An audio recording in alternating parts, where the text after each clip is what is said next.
Shalom. This is part 2 on the presentation concerning the tribe of Dan. I'm going to read a little excerpt from a concordance I have. Under Dan, it says judge, fifth son of Jacob and first of Bilhah, Rachel's maid. Dan was the own brother of Naphtali, approximately 1747 BCE. Dan, the land, the most northern city of Canaan, as seen in a common expression from Dan Be'er Sheba. The name was originally Laish or Leshem. We'll get into that later on. The inhabitants live like the Zidonians, engaged in commerce and without defense. Hence the Danites easily conquered the place and named it Dan. Tel El Kadi, Kadi. Its modern name is the western and smaller of the two sources of the Jordan, 4 miles from Peneus on the road to Tyre. The long, level top at the Tel is strewed with ruins and is probably the site of the town and citadel of Dan. The springs is called El Ledan, and the stream from it is Nahar Edan.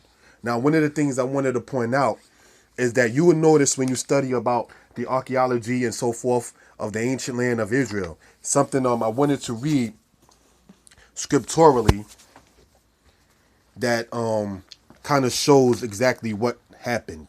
When you go to Leviticus chapter 26, right? We're going to go there. Leviticus chapter 26, verse 33. So that way we can let it be known and understood exactly what we're talking about.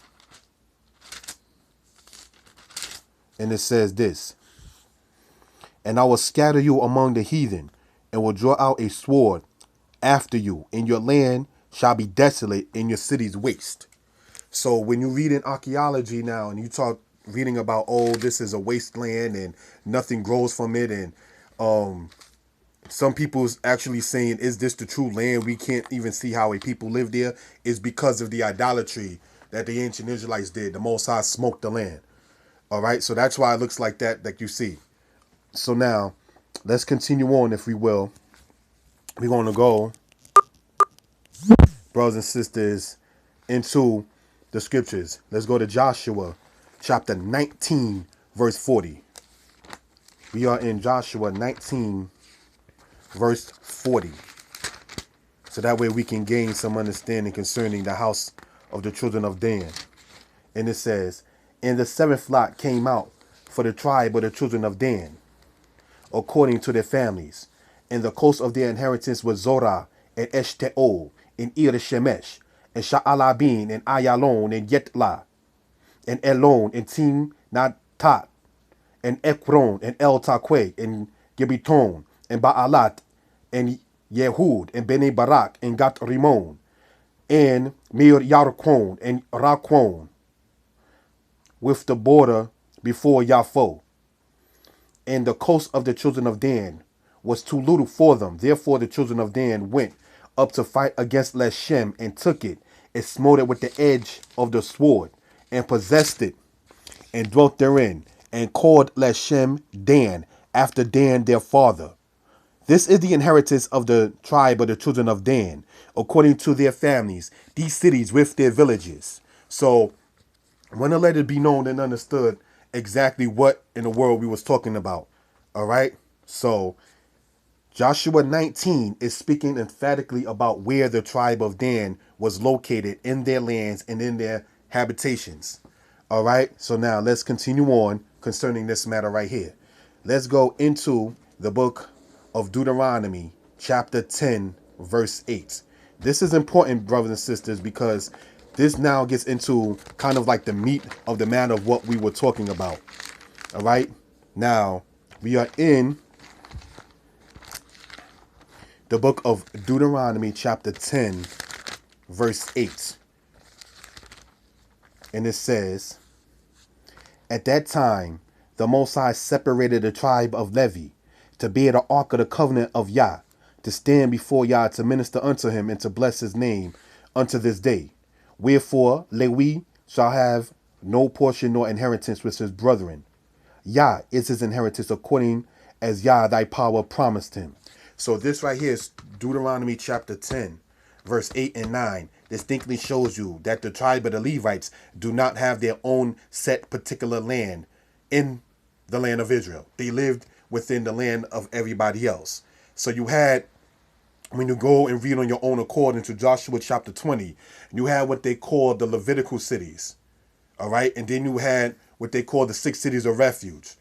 So that right there just goes to show you exactly what it is. So that's in your own time when you go into Joshua chapter 20 concerning the Levitical cities. Those cities were throughout the land of everybody else. Okay. Let us continue on. We're going to go to Joshua chapter 14, verse 1. The book of Joshua chapter 14, verse 1.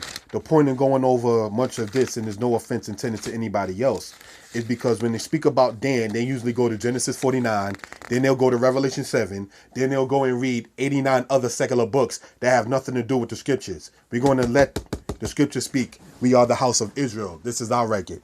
All right, Joshua 14, verse 1, and we read, "And these are the countries which the children of Israel inherited in the land of Canaan, which Eleazar the priest and Joshua the son of Nun, and the heads of the fathers of the tribes of the children of Israel, distributed for inheritance to them. By lot was their inheritance, as Yah commanded by the hand of Moshe, for the 9 tribes and for the half tribe. For Moshe had given the inheritance of 2 tribes and a half tribe on the other side Jordan. But unto the Levites he gave none inheritance among them." So that right there just goes to show that the Levites right there had no inheritance set aside just for them because they lived in the land of everybody else. And Joshua 14 verse 4 and 5 explains it further. "For the children of Joseph were 2 tribes, Manasseh and Ephraim.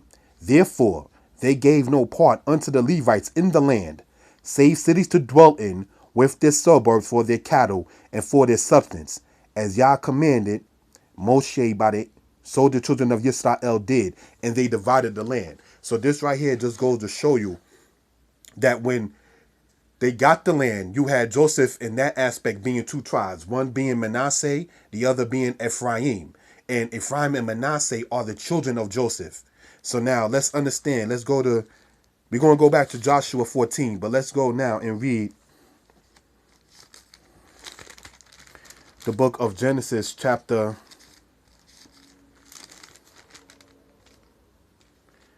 41, verse 50.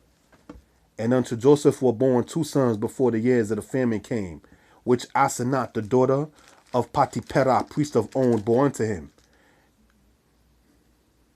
And Joseph called the name of the firstborn Manasseh, Mem Nun Shin He. For Elohim, said he, have made me forget all my toil and all my father's house. And the name of the second he called Ephraim. For Elohim have caused me to be fruitful in the land of my affliction." So don't want to get sidetracked from the discussion of Dan, but wanted to talk about Joseph, or in this case, Joseph being in the land of Egypt. Look how he called it. He called it the land of his affliction. You understand? So now you got a lot of people sitting up there saying, oh, there was nobody named Joseph in the land of Egypt. Joseph didn't really care had he had his own choice to be there.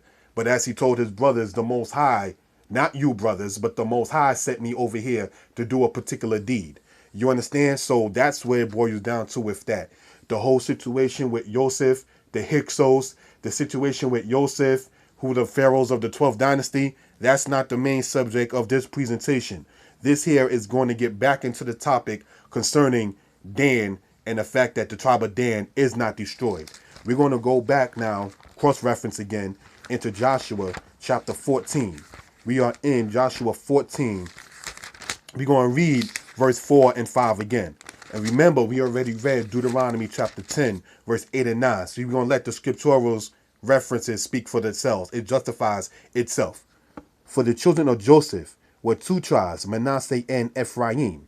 Therefore they gave no part unto the Levites in the land, save cities to dwell in, with their suburbs for their cattle and for their substance, As Yah commanded Moshe, so the children of Israel did, and they divided the land.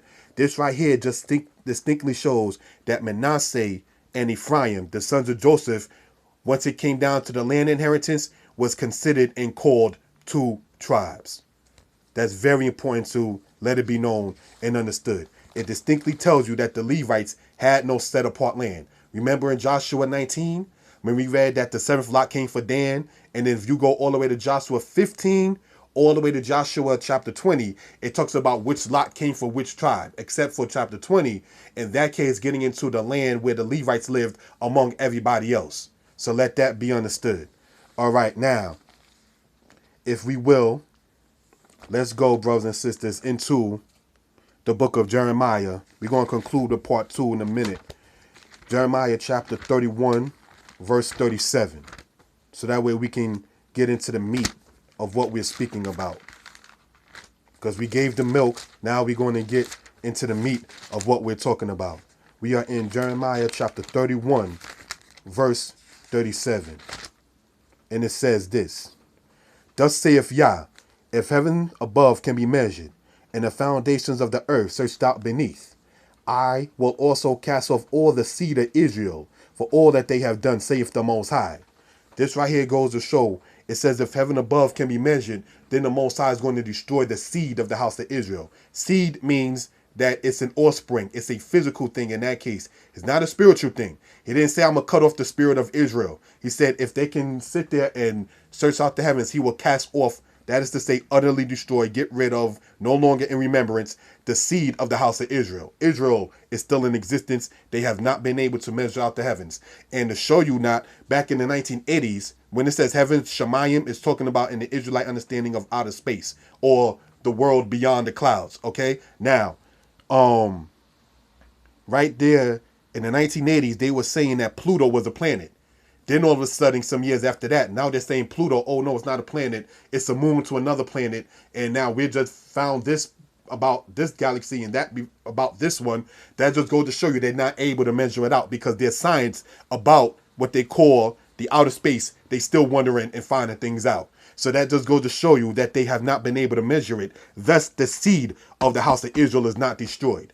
Remember, Genesis 30 tells us that Jacob, who's Israel, went in, he cohabitated with Bilhah, thus Dan, being that child, is the seed, part of the seed of the house of Israel. Therefore, no tribe is destroyed scripturally. All right? Shalom for part 2.